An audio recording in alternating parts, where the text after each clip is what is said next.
안녕하세요. 슈비우스입니다. 주님들과 휴림 로봇에 대해서 좀 구체적으로 살펴보는 시간을 갖도록 할 텐데, 오늘 제 휴림 로봇의 주가 조정이 좀 나오고 있어서 유주분들도 고민이 많으실 겁니다. 내가 좀 끌고 가야 될지, 아니면 비중을 좀 축소를 해야 될지에 대한 이 고민 정말 많이 드실 텐데, 오늘 영상에서는 휴림 로봇에 대한 방향성에 대해서 주주분들과 좀 구체적으로 살펴보는 시간 갖도록 하겠습니다. 그래서 결론만 좀 미리 말씀을 드려보자면은, 침묵 속 확신이 존재하고 있는 상황이다. 그래서 왜 그러는지 주주분들과 하나하나 좀 살펴보도록 하겠습니다. 지금 일단 우리가 중요하게 봐야 될 것은 이제 휴림 로봇이 개별 악재로 조정을 준 게 아니잖아요. 그러니까 웬만한 종목들 거의 다 뭐 조정이 나왔잖아요. 장이 밀리니까. 자, 그러면 여기에서 이제 우리가 중요하게 봐야 될 것은 프로그램 매수 매도세도 우리가 이렇게 중요하게 볼 수는 있습니다. 얘네들이 파는 것처럼 보여도 지속적으로 비중은 늘려가고 있어요. 하지만 우리가 여기에서 더 중요하게 봐야 될 수급의 흐름은 바로 모건 스탠리입니다. 지금 모건 스탠리 같은 경우에는 이제 휴림 로봇의 주가에 있어가지고 얼마부터 입질이 들어왔냐? 14,740원부터 최근 입질이 들어오기 시작했습니다. 그럼과 동시에 14,650원 소폭 가격 조정이 나왔을 때 오히려 휴림 로봇의 물량을 팔지 않고 오히려 14,740원에 산 물량만큼 14,650원에 더 샀습니다. 자, 이건 모건 스탠리가 숨겨둔 탐욕의 이빨이라는 겁니다. 그러면은 왜 지금 모건 스탠리는 이러한 하락장에서도 휴림 로봇의 주식을 쥐고 있느냐? 여기에 대한 대답은 단순한 보유는 아니라는 거예요. 왜? 지금 모건 스탠리는 완벽한 사냥을 위한 매복을 하고 있다는 겁니다. 즉, 지금 휴림 로봇이 앞으로의 전망에 있어서 이 모건 스탠리가 바보도 아니고 뭐 구멍가게도 아니고 이렇게 계속해서 산 만큼 비중을 더 베팅을 한다는 것은 이 가격은 휴림 로봇의 이 가격은 박앤세일이지 탈출구가 아니다라는 거거든요. 그러니까 지금 떨어지는 감을 줍기 위해서 모건 스탠리도 줄을 섰다라는 거예요. 근데 중요한 것은 모건 스탠리는 본인들 자신이 담아놓은 감에 대해서는 버리질 않았어요. 그 이유는 무엇이냐? 단 하나. 곧 들이닥칠 거대한 파도를 이들은 알고 있었기 때문입니다. 자, 이 거대한 파도는 무엇이냐? 잠깐만 요거를 좀 볼게요. 최근에 이제 ETF를 KB 운용해서 상장을 시켰습니다. 바로 어떠한 ETF냐? 라이즈 AIN 로봇 ETF입니다. 그래서 이거는 단순 이제 KB 자산운용의 설명으로는 단순 로봇 테마가 아니다. 일단은 이 로봇 ETF의 의미가 뭐냐? 단순 뭐 떴다방처럼 잠깐 반짝하고 지는 그런 로봇 테마가 아니라 피지컬 AI 인프라 전반에 투자할 수 있는 신빙성 있는 기업들로만 조합을 시켜서 구성을 했다는 겁니다. 자, 근데 여기에서 이제 우리가 중요하게 봐야 될 것은 이거죠. 휴림 로봇이 있느냐? 이게 중요하겠죠. 결국에는 지금 KB 자산운용 입장에서 이제 이 펀드에 대한 구성을 어떻게 했느냐, ETF에 대한 구성을 어떻게 했느냐, 휴림 로봇을 넣었어요. 여러분들 얼마나 넣었습니까? 휴림 로봇 4.79%의 비중입니다. 자, 역설적인 게 뭔지 아세요? 로보티즈죠. 로보티즈의 비중 4.51%보다 오히려 휴림 로봇의 비중이 더 많습니다. 자, 그렇다라는 것은 이거 우리가 좀 이 판 자체를 다르게 봐야 된다라는 반증이에요. 외국인들 입장에서 특히나 이제 모건 스탠리 입장에서 봤을 때 아니 휴림 로봇이 이 ETF의 비중 자체가 로보티즈보다 많아. 그리고 보스턴 다이나믹스와 결탁한 SOS랩 로봇의 눈알이죠. 이쪽은 로봇의 눈알을 만드는 SOS랩보다 많아라는 것은 사실상 상어떼에게다 피냄새를 뿌린 격입니다. 우리가 요거를 지금 포인트로 봐야 돼요. 여기에 편입이 되었다라는 것은 사실 죄송합니다. 감기 조심하세요, 여러분들. 여기에 지금 편입이 되었다라는 것은 패시브 자금과 이제 액티브 자금이 ETF 쪽으로 동시다발적으로 들어와야 된다라는 것을 지금 뜻하는 거예요. 그렇다 보니까는 지금 ETF 자금 이 좀 수급 구조를 보겠습니다. 이거 AI KB 운영에서 이렇게 상장시킨 라이즈 AIN 로봇이죠. 요거 지금 수급 주체를 보시면 여러분들 아시겠지만은 누가 지금 다 싹쓸이 하고 있어요, 여러분들. 은행 쪽에서 다 싹쓸이 하고 있습니다. 그러니까 지금 은행 쪽에서 이 ETF를 방어하고 있다는 거예요. 방어를 한다는 것은 사실상 뭐다? 액티브 자금과 패시브 자금의 흐름이 이 ETF 쪽에서 들어오고 있다는 거예요. 그러면은 이 ETF의 액티브와 패시브 자금이 들어온다는 것은 이 ETF에 구성된 종목들에게도 돈이 연쇄적으로 유입이 된다는 것을 의미합니다. 지금 우리가 포인트로 잡아갖고는 요거를 기준으로 해서 봐야 된다는 거예요. 그러니까 지금 모건 스탠리가 사실상 지속적으로 매수를 하고 있다, 여러분들. 모건 스탠리 지금 얼마나 들고 있습니까? 휴림 로봇. 모건 스탠리가 지금 들고 있는 휴림 로봇의 이제 물량이 89만 주예요, 여러분들. 전체적으로 보시면은 요때 샀습니다. 요때가 언제죠, 여러분들? 12월 29일 날. 12월 29일 최초 매수 이후에 어느 정도 매도는 했지만은 그럼에도 불구하고 남은 물량이 얼마다? 89만 주 정도가 됩니다. 그러니까 이 말인즉슨 사실상 휴림 로봇이 이제 라이즈 AIN 로봇이라는 ETF에 편입이 되었고, 그러면은 휴림 로봇이 여기에 로보티즈보다 더 많은 비중이 편입이 되었다는 것은 돈 벌 준비가 끝났다라는 것을 KB 운용이 사실상 모건 스탠리를 대신해서 검증을 해준 거예요. 그러니까 여기 있어서 이제 휴림 로봇은 뭐 떴다방처럼 잠깐 반짝하고 지는 로봇주가 아니다. 돈 벌 준비가 끝난 주식이다.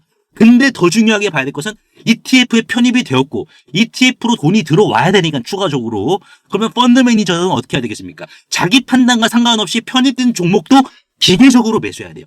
기계적으로 매수해야 됩니다. 패시브 바잉. 패시브로 그냥 매수해야 돼요. 그러니까 모건 스탠리 입장에서는 뭐예요? 이미 답지가 다 주어졌잖아. 로보티즈보다 비중이 많잖아. 그렇다라는 것은 뭡니까? 상어떼에게 피냄새를 뿌린 격이고 꽃에 꿀을 바를 준비가 다 끝났기 때문에 사실상 모건 스탠리가 계속해서 보유를 하고 있다는 겁니다. 사실상 지금 우리가 봤을 때 오늘 주가가 내려가서 굉장히 고민하신 주주분들도 많으셨을 거예요. 오늘도 제가 소통방에서 말씀을 드렸지만은 지금 손절 물량은 세력이 헐값에 강탈해가는 과정입니다. 자, 그러면 우리가 봤을 때 가격적인 전략으로는 뭐예요? 가격적인 전략으로는 12,890원. 이 밑으로는 안 된다라고 오늘 마지노선을 그어놨잖아요. 이 라인이 뭐예요, 이제? 이 라인 자체가 성역이 되는 겁니다. 성역. 모건 스탠리의 그 평균 단가는 얼마예요? 14,500원이에요. 그러면은 모건 스탠리는 14,500원 되면 팔겠습니까? 본전인데? 안 팔죠, 여러분들. 주가는 용수철처럼 더 튀어올 겁니다. 그러니까 V자 반등은 예고된 수순이에요. 왜? ETF에 돈이 들어왔고 ETF에 돈이 들어왔다는 것은 편입된 종목들도 기계적으로 매수를 해야 된다는 거기 때문에. 그래서 지금 오늘 조정은 탑승 안내 방송입니다. 모건 스탠리가 매도 버튼을 봉인했다는 것은 이제는 아래로 안 보낸다. 라는 무언의 압력이에요. 하지만 분명하게 봐야 될 것은 모건 스탠리는 기다렸다가 비싸게 넘길 겁니다. 비싸게. 여러분들도 지금은 모건 스탠리 등에 타서 같이 비싸게 넘기실 준비를 하고 계셔야 된다는 거예요. 그러니까 주가가 흔들려도 요러한 지금 메이저 창구 쪽에서 매도세가 안 나온다는 것은 폭등 직전의 고요이다. 그래서 사자가 사냥감을 물었을 때 가장 조용하잖아요. 그러니까 모건 스탠리가 지금 남은 물량이 있어. 남은 물량이 있는데 침묵하고 있는 것은 곧 포식이 시작됨을 알리는 신호입니다. 그래서 다가올 이제 ETF 매수 자금에 있어가지고 휴림 로봇도 기계적으로 사줘야 되는 부분이 지금 존재하기 때문에 여기에서 주주분들은 전략을 어떻게 짜야 되냐? 모건 스탠리 파도 위에서 샴페인 터트릴 준비를 하고 계셔야 된다. 그래서 제가 이제 운영하고 있는 소통방에서 휴림 로봇에 대해서 실시간 대응을 좀 안내를 해드리고 있습니다. 그래서 여기서 내가 이제 알아서 대응할 수 있어라고 하시는 분들은 충분히 대응 잘할 수 있겠지만은 내가 좀 판단이 안 선다라고 하시는 분들은 제가 정확한 기준을 잡아드릴 거예요. 이런 식으로 제가 이제 12월 16일이죠, 여러분들. 12월 16일 날 현대무백스가 5만 원까지 갔는데 12,000원대부터 제가 기준을 어떻게 잡아드렸습니까? 기준 자체를 손절이 의미가 없다. 그러니까 손절이 의미가 없고 오히려 조정 나오면은 더 비중 확대해야 된다. 저는 기준을 뭐 정말 어중간하게 잡아드리는 게 아니라 이런 식으로 여러분들이 딱 한눈에 판단하기 쉽게 제가 잡아드리고 있어요. 기준 자체를. 그래서 제 기준이 자 100% 맞다. 요거를 말씀을 드리는 게 아닙니다. 다만 저는 제 기준에 있어가지고 증거 자료죠. 증거 자료 이런 거를 이제 제가 수학적 모델링을 통해서 수학적 근거를 통해서 전 증명을 합니다.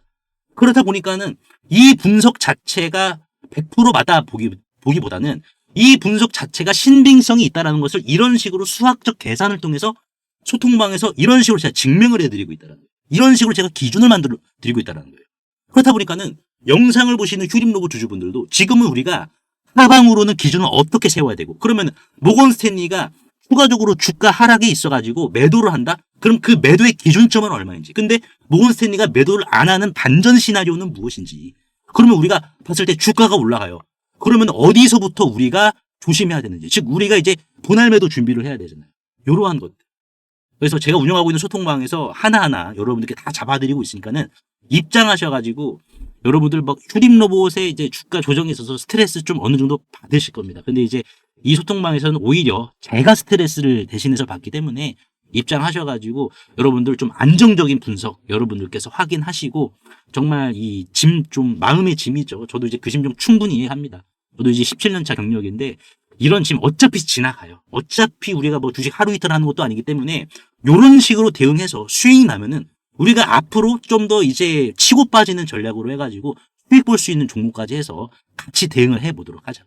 그래서 상단에 보이시는 제 개인 번호로 후림이라고 간단하게 문자 한 통만 남겨주시면은 한 분 한 분 제가 초대를 해드리도록 하겠습니다. 그래서 오늘 제가 휴림 로봇에 대해서 좀 분석 도와드렸는데요. 주주분들 도움이 되셨다면 구독과 좋아요 한 번씩만 눌러주시면 대단히 감사하겠습니다. 10월 30일이었습니다. 제가 이제 우리 기술의 매수 문자 처음 드렸을 때 기억을 하십니까? 자, 10월 30일 날, 자, 이렇게 제가 문자로 우리 기술, 요런 식으로 가격대를 좀 남겨드렸었거든요. 이때 주가는 바로 안 갔습니다. 오히려 이제 조정이 좀 나왔었죠. 이런 식으로요. 그래서 밤잠 설치신 분들, 정말 신경 많이 쓰신 분들 많이 계셨는데, 하지만 제가 이때마다 이제 두산 에너빌리티와 마찬가지로 우리 기술도 문자로 뭐라고 말씀을 드렸냐? 흔들리지 마셔라. 꽉 쥐고 계시고 이 주식은 되는 주식이다라고 제가 말씀을 드렸죠. 제가 미쳤다고 떨어지는 이 칼날을 계속해서 잡으라고 했겠습니까? 저는 차트 쪼가리가 아니라 우리 기술이라는 회사의 심장을 받기 때문입니다. 첫째, 우리 기술이라는 기업의 기술은 원전의 뇌와 신경이었습니다. 이 회사의 MMIS 기술이 없으면 원자로는 통제 불가입니다. 둘째, 기술 검증입니다. 깐깐한 산업자원부에서 왜 4년 연속 돈을 우리 기술에게 줬겠습니까? 국가가 품질 보증 수표를 끊어준 거예요. 말할 수가 없는 구조죠. 셋째, 독점적 지위입니다. 바늘 가는데 실 가듯 한수원과 두산에너빌리티가 수주를 따면 우리 기술이라는 기업의 매출은 자동으로 꽂힙니다. 경쟁자가 없습니다. 마지막으로 시대의 운명이죠. AI 데이터 센터는 전기 먹는 하마죠. 태양광으로 됩니까? 24시간 돌아가는 건 SMR 뿐이고 그 핵심은 바로 여기입니다. 그래서 10월 30일 문자로 남겨드렸던 자 우리 기술 정확히 3개월 뒤 1월 어떻게 됐습니까? 9,980원. 보셨습니까? 이게 바로 기다림의 값어치입니다. 단타 쳐서 3% 그리고 뭐 5% 먹고 나오는 것은 좋은 투자일 수는 있어요. 하지만 노동입니다. 호가창을 실시간으로 신경을 써야 되고 내가 손절이라도 빨리 못하면은 더욱더 골치 아파집니다. 하지만 이렇게 확실한 재료를 심어두고 비바람을 견뎌서 가장 무르익었을 때 걷어들이는 것. 이 정도로 지독하게 분석하고 끝까지 책임지는 것. 그게 바로 문자로 제가 공유해드리고 있는 3개월 수학 프로젝트입니다. 우리 기술은 끝났습니다. 박수 칠 때 떠나보냈습니다. 중요한 건 지금부터입니다. 제가 3개월 동안 샅샅이 뒤져서 찾아낸 다음 타자 있습니다. 공교롭게도 이제 PBR 0.2 수준의 유통 주식 C가 말라버린 주식입니다. 다만 이 주식도 마찬가지로 로봇이지만 역설적이게도 똑같은 로봇은 아닌 주식입니다. 퓨리오사 AI는 해당 기업과 한국판 팔란티어라는 탑을 쌓기 위한 거침없는 행보를 보여주었는데요. 이 해당 기업은 전파 수집과 교란 그리고 전쟁용 휴머노이드의 공동 개발을 이미 방위사업청과 국방부로부터 독점지위까지 지금 부여를 받은 상황이고 그리고 불과 몇 달 전 손 마사요시죠. 손정희 회장이 최대 주주에 있는 일본 소프트뱅크와 로보틱스 합작법인을 설립을 하여 본격적으로 전쟁용 휴머노이드 참전을 시작으로 군함 분야까지 손정희 회장과의 영토 확장에 대한 도원 결의까지 맺은 기업입니다. 그래서 현재 이 해당 기업의 전쟁용 휴머노이드 개발 상황을 좀 보여드리자면 소프트뱅크와 협업 이후 일본에서 거대 로봇 프로토타입을 양산시킨 상황이며 기관총이죠. 머신건까지 장착을 한 이후 유도탄 능력까지 최종 검증을 마친 상황이고 이를 토대로 조종사가 직접 안에 들어가 컨트롤을 하는 모습까지 보여주고 있는 상황입니다. 최근 실제로 세간에 이 거대 휴머노이드가 공개가 되어 주목을 받기도 했었는데요. 현재는 다시 재정비를 마치고 최종 양산 전 단계인 파일럿 테스트를 거치고 있어 이제는 시장이 알아주기만을 기다리고 있는 상황입니다. 실제로 차트를 보시면 비바람 구간을 다 견디고 이제 막 무르익는 지점을 향해 쏘고 있는데요. 손정희 회장의 선구안을 잉태시키고 있기에 더 큰 승전보를 향해 달려가고 있습니다. 주가는 주당 6,680원, 시가총액은 1,300억 원에 마진율 또한 소프트뱅크를 통해서 담보가 되고 있기 때문에 2024년을 기준으로 봤을 때 마진율은 35.87%, 그리고 분기 실적으로 봤을 때 25년 3분기 실적의 마진율은 무려 64.91%에 육박합니다. 또한 여기에 방산 로보틱스 매출까지 이제 더해진다라고 하면은 로봇은 일반적으로 2배 정도 더 마진율이 높다 보니 이 주식은 황금알을 낳는 거위에 식권까지 들게 되는 셈입니다. 코스닥 상장사인 이 해당 기업의 소프트뱅크와의 로보틱스 합작까지 성사시킨 이 주식 이름이라도 한번 확인해 보시길 바라겠습니다. 영상 하단의 더보기 창에 이렇게 간편 문자 보내기 링크를 걸어드렸습니다. 그래서 이거를 누르시면 제 번호를 입력하지 않으셔도 편하게 바로 문자 보내실 수 있으시니까요. 확인 후에 이 해당 종목의 이름과 시장에 알려지지 않은 치면의 호재까지도 같이 안내를 해드리도록 하겠습니다. 100% 무료이기 때문에 부담 없이 확인을 하셔서 이 긁지 않은 복권주로 여러분들의 큰 부를 만들어 가시길 바라겠습니다.